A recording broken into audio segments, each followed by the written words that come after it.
ગોધરામાં શ્રી સ્વામિનારાયણ સિદ્ધાંત હિતરક્ષક સમિતિએ વડતાલ સ્વામિનારાયણ સંપ્રદાયના લંપટ સંતો સામે આક્રોશ વ્યક્ત કરી કલેક્ટરને આવેદનપત્ર પાઠવ્યું, જેમાં તેઓએ જણાવ્યું કે સ્વામિનારાયણ સંપ્રદાય એ સનાતન વૈદિક સંપ્રદાય છે, જેનું પોતાનું બંધારણ છે અને તે બંધારણ અનુસાર વર્તવા સંપ્રદાયના એટલે કે ત્યાગી સાધુઓ, પાર્ષદો, ગૃહસ્થ હરિભક્તો, ભાઈઓ બહેનો તમામ બંધાયેલા છે.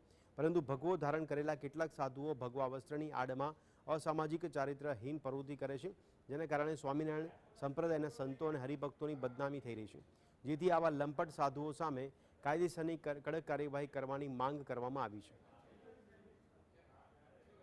અમારો અવાજ એ છે કે પંચમહાલ જિલ્લા કલેક્ટરને અમે આવેદનપત્ર આપીને એ વિનંતી કરીએ છીએ કે આવા તત્વો સામે તાત્કાલિક કાર્યવાહી થવી જોઈએ.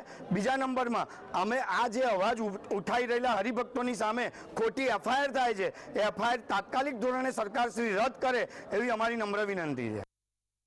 નાની જે પુખ્ત વયની પણ છોકરીઓ નથી, એના પર જાતીય શોષણ અને ખોટા ફોનો કરીને એમને ફસાવે છે અને એમના પર જાતીય શોષણ આચરે છે. અને જે અત્યારે બની બેઠેલા બધા જે આચાર્ય છે અને જે નૌતમ સ્વામી છે, જે લંપટ સાધુ છે, ખૂબ જ એને અમે હટાવવા માટે અમે આ અમારું આવેદનપત્ર આપવા માટે